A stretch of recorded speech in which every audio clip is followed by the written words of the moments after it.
So every level up Naruto gets generally also increases like his HP pool and his chakra reserves. Pretty standard stuff, but also really cool and nice to have. What the heck was that anyway? I'm not sure how increasing your weight resistance also increases your chakra pool. I thought they were separate, but hey, okay. Also, yeah, there's also a blue now in the cutscene. I like details like this because, as we've seen in anime games in the past, they'll frequently not be this accurate. Well, for now, I'll just have to stay on my toes and keep moving. It's funny hearing ninjas say they'll stay on your toes. I'm sorry, that there's no humor there to be had. It's just kind of funny. Anyway, so yeah, also it changes the light trail on you. It went from white to blue now, and frankly, god, again, like this version of Naruto is so aesthetically like much nicer than his regular shirt form, again because of the visual diversity, go figure. But also with the beads on now, this is really sick looking. When you eventually get the red, it looks actually, I'm gonna be honest, phenomenal. Like, it's such a small detail, but it just looks super nice. Anyway, so Shadow Clone Jump. When you get enough chakra reserves, you can actually chain them multiple times in a row. There's no restrictions for it whatsoever. It's really, really cool. Anyway, so before we progress, I'm going to show you about that Metroidvania aspect of level design that I mentioned earlier. Just gotta go over there very slowly. I'm decaying as we're talking. All right, watch this. 1, 2. And there you go. The only thing about the Shadow Clone Jump, however, is that its trajectory is a little stiff, as in like once you start going, you're going in that direction and you can't really adjust your momentum. Like it's, but on the flip side of that coin, it's like, let me see if I can show it actually. Like you preserve your momentum perfectly going forwards and backwards. It's kind of nuts actually. Super convenient for like closing gaps really quickly, but it's also kind of like, huh, can we not have made it a little more concise maybe? I don't know. That's just a thing I've been meditating on. It's not the worst thing ever, but just okay. Also, yeah, should I? I'll talk about that in a sec. Also, there's a bunch of these crates lying on here you can destroy and get stuff out from them. Various things like, you know, medicine, treasures. Very rarely something actually majorly important, but hey, it's cool, I suppose. So I do want to mention a thing too. I was alluding to this in the menu, but essentially this game. Oh Christ. Rematch, damn. Okay, whatever. It sounded kind of funny. So the game is also littered with collectibles, and you've seen some on a world so far, like the pieces of memory. There'll be way more later on. There'll be way more later on. Here's the thing. This is not going to be a completionist run. It's not going to be like Neostorm 2, but I am going to get most things in the game. There's 2 categories that I am going to get all of. One is extremely easy. One is not too bad, but could be a bit better. One is actually painful because some only spawn after you collect others, so it's a bit rough. So this will be a bit of a longer-ish Let's Play. It's not going to be Storm 2 itself. That was... I'm proud of myself for doing a 1% run of that game, but I should not have done that also at the same time. If you catch my drift, like, it's... Could have done it a little bit better, maybe, with the power of hindsight. Yeah. Okay, anyway. I think we're heading north. Yes, we are. Pretty damn sure we are, anyway.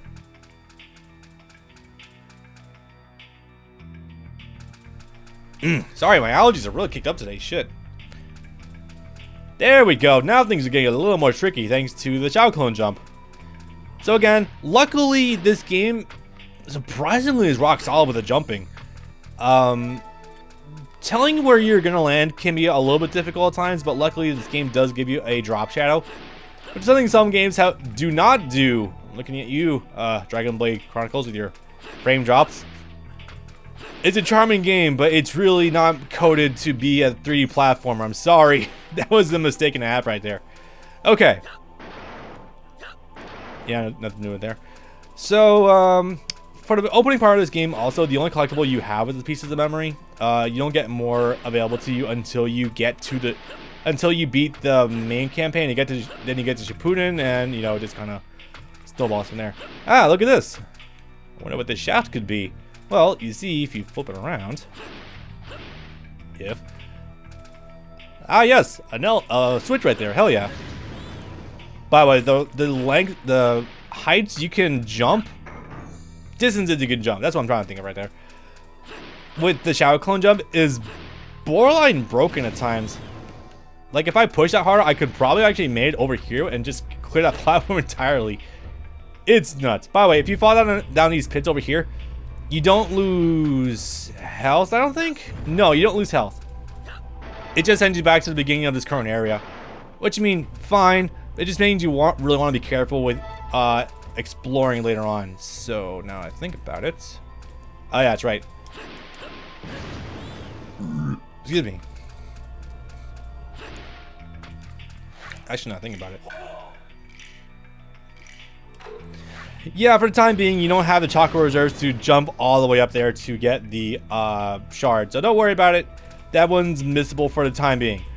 Actually, I say missable. It's not like there's anything you can actually outright miss in this game. Everything can be gone back to. So don't worry about it. You can go back here.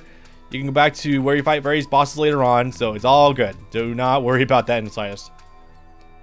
My questionable verbiage might lead you to believe otherwise at times. Nah, this game's pretty cool. You don't believe so, but no, this game does have a lot of love put into it. It's, for the most part, I will say it's pretty rock solid outside of the various decisions to pad things out at times. Which means it's Naruto. If you're expecting Naruto to not be low with filler, you are in for a unfortunate surprise. And people always say the Talk No Jutsu of the Naruto manga was the worst part of it. Nah, dude, the fucking filler itself is like, it makes it so that whenever I contemplate maybe watching the Shippuden anime all the way through, I'm just like, maybe not. But also, it's like, it's not even just the fact that it's filler, it's bad filler. Like, literally, most of it is just like erroneous, and you can just outright skip, and it's just, a lot of it's not even good. Also, the fact that a lot of the animation that Shueisha was doing was generally terrible. Like, people have criticized Bleach's filler for being terrible. It's not. The worst it gets is just the bounce arc can be slow at times, and that's it. Like, if that's the worst you have to say about a show's worst filler, just being slow, that's honestly kind of good. Okay, anyway, action level up. So, chakra reserves, health have been increased, Naruto's attack power and defense power have been increased. And now they're green. And boy, the green combined with Naruto's orange and black looks fucking stunning. It's amazing. Damn. Like, I'm sorry.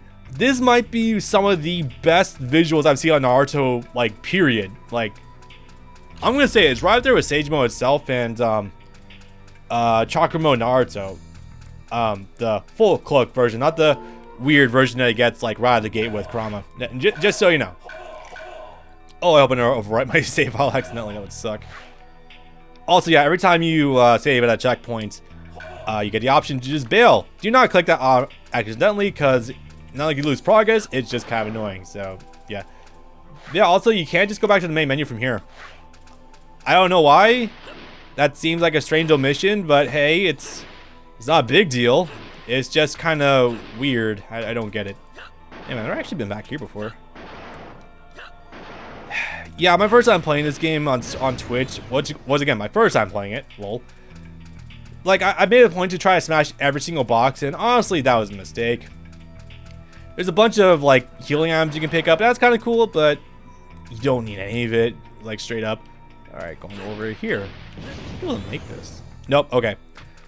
Lost momentum at the very end there. Could not have made that. Fucking camera. As I like this game. I didn't say it was perfect. Not by any stretch of the imagination. Oh, if I'm being honest, Power in hindsight being what it is, this might be currently my second favorite Naruto Ultimate Ninja game. Possibly. Like, behind 3 still. Not too much of a nostalgia value going on there, just like in being genuine. Like, this game is pretty good. Not just for this, obviously. Unfortunately, man. Maybe that is one problem of this game, though. Is the fact that you're playing a Naruto game, you expect it to be a fighting game, right? You don't get any actual fighting until you actually get to Shippuden proper. So, yeah, as a result, you are railroaded to exclusively the 3D section at the start. Which, I mean, might be fun for some people if you're more of a casual and you like these games taking chances and risks, which I do. I actually like the fact that these games get experimental sometimes. It's totally cool in my book. I do. Oh, cool. Oh, no. Anything here? Yes, okay.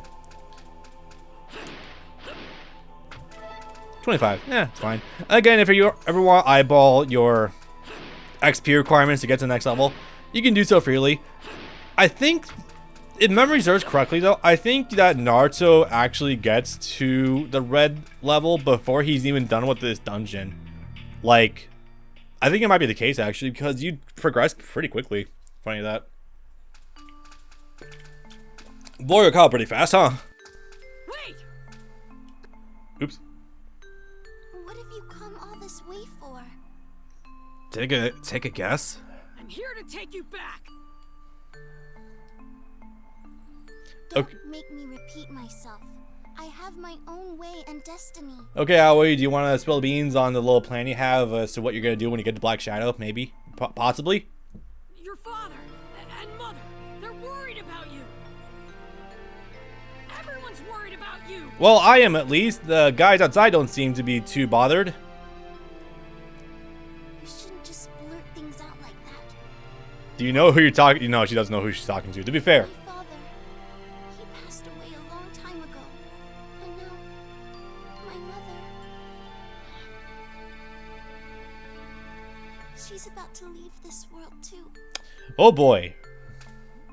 Wait, hold on a second. What do you mean she's about to leave this world? You saw the coughing, my dude. Well, to be fair, she probably doesn't know what diseases are. I imagine Kurama doesn't let Naruto get sick. Uh-oh.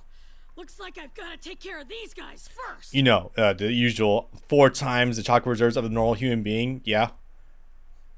I imagine being a Jinchuriki would probably bring with it a lot of actual benefits, aside from the obvious fact of being a pariah for the rest of your village.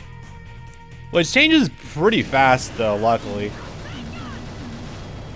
Shit, that actually one-shot that one. Hell yeah. But yeah, combat's gonna get kind of repetitive after a while. I imagine I'm gonna start, like, cutting out after a certain point with these things. Now we have 6, though, so, you know, improvements, I guess. I don't know. By the way, these things are literally just, like, shadow puppets. I don't think there's, like... I don't think there's even lore like tying them back to Black Shadow in any way, shape, or form. Like, that might sound asinine, but I'm thinking about this game's story later on, and I genuinely don't think that's the case, so... fucking got me. I don't know what's going on with that. Clunk. Well, I was one-shotting them. Now it's not quite the case. So the only thing, unfortunately, the combos in this game are also kind of wonky because you can't. Excuse me. When you're just hammering a circle button and you're going pretty automatically, Naruto jumps to random enemies and you can't really control that. At least from what I understand.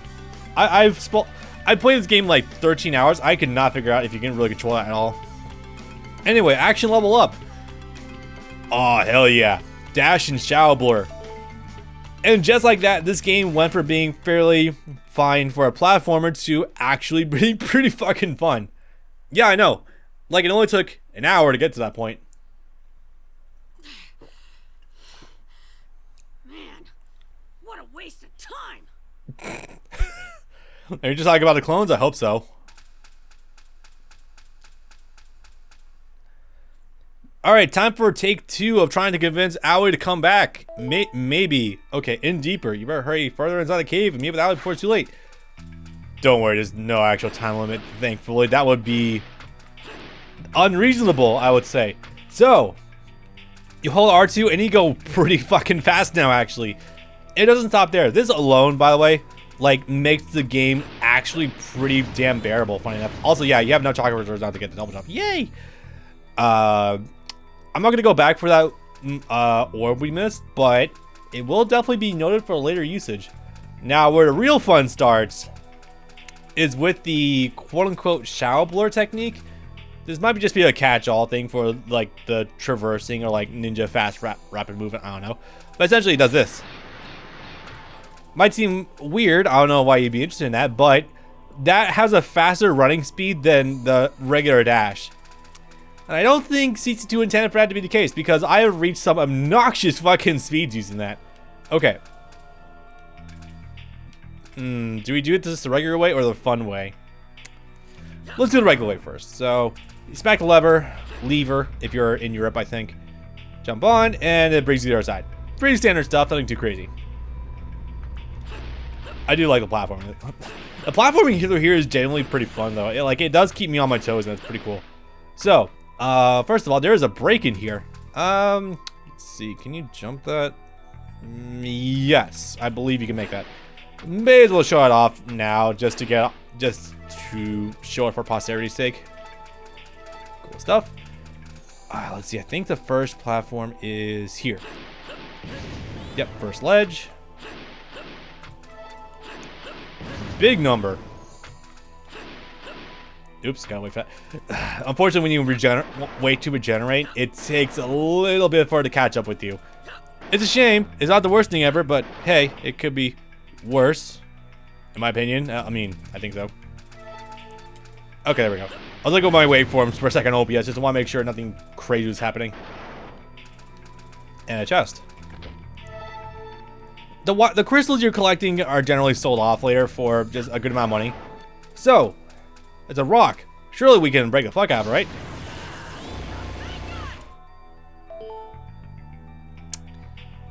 Nope.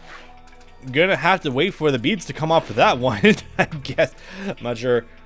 Again, I'm not sure why physical training will increase the effectiveness of the Rasengan itself, but chakra control would probably have more hand in that, you know, increase the RPM of the actual chakra in your hands. That'd be my guess anyway, but yeah, it's whatever. So I'm gonna show you the fun way of doing this. Just jump over here. Okay, so there's collision on the side railings. You line it up just right. Yeah. Only thing you have to make sure of is that when you're running like that, you aren't holding the dash button when you jump. Otherwise, you get this, and that can fuck you up sometimes. Not that it's a big deal. It's just like you gotta be wary of that if you're ever investing yourself and trying to run like that. You know, just a precaution. Also, yeah, generally in every one of these areas, you're gonna find it in random encounter. You know, usually combat like this is your reward for progressing through a certain level. Like, that's the mindset of Devil May Cry. You're rewarded with combat because it's fun. This game, it's really not that philosophy. I mean, I shouldn't expect CC2 to make, you know, their own God of War or Devil May Cry or some other shit. Dante's Inferno. But conversely, it's also like, you could have probably polished this up a little bit more, maybe. Maybe have actual chakra dashing, be able to change targets more conveniently, like just pressing R3 instead. No dice there, so yeah. At least the Rasengan can one-shot enemies right now. Later on, that will not stick, so definitely utilize that when you can. But I guess it's a long enough cord I can show this off. So, regular run speed when you're using the dash, right? Fairly good. Not too impressive, but it is better than what we were dealt with. Oh yeah. This is so much better. Now, unfortunately, trying to use a shadow blur accurately is a bit of a motherfucker because you can't drift easily, and it's more useful like bouncing off of objects, which is needed for later, but not too useful when you're trying to like Castlevania Symphony of the Night, Alucard, backdash your way through the game. If you catch my meaning, you know, the unintended, very fast method of actually traversing through the game. However, I think I can make... Nope, okay. You can do it for this section. I know you can do it for this section. Come on, I know you can do it. Okay, no. Well, also side thing, if you're following your double jump is generally preserved, and you can use Shadow Clone jump in order to save yourself. Fairly good stuff to keep in your back pocket. Now, there is probably a collectible over there. Yeah, more XP scrolls. Not that they're like largely required, but it's good to have them regardless. Just get yourself closer. Actually, wait, isn't... Okay, wait, so we went white, blue, green. I'm on the fourth one already. Holy shit. Drya, buddy, we're gonna have talks before I'm even done with this recording. Holy shit. There we go. That's good stuff. Again, like, I know this is incredibly simple for what you guys probably expect with, like, regular 3D platformers, like, you know, just your general Marios and stuff like that, but seeing this in a Naruto game, or normally you expect, like, half-assed platforming at most, this is kind of refreshing. And just doing things a fun way again. I mean, I'm having fun. I don't know about you. Nothing to do over here. I think the bigger crates generally have a higher chance of holding items that you want. Oop. And hold. There we go. Again, you can save yourself pretty easily with that. So, I'm going to say, though, one thing that does bite about this game a little bit is trying to remember where you came from. The map, okay, the minimap by itself is already a godsend because... Let me illustrate this. Hang on. Full map. You can't zoom in with this overworld map. Like, you can't see individual places, so you'll never see a completed map for the entirety of, you know, the crystal mine. That's a bit of an issue because where navigating it room to room is not the big deal. The bigger deal is finding out, like, if you've been going for a while, if you need to be heading like north or south to progress. That's a little iffy.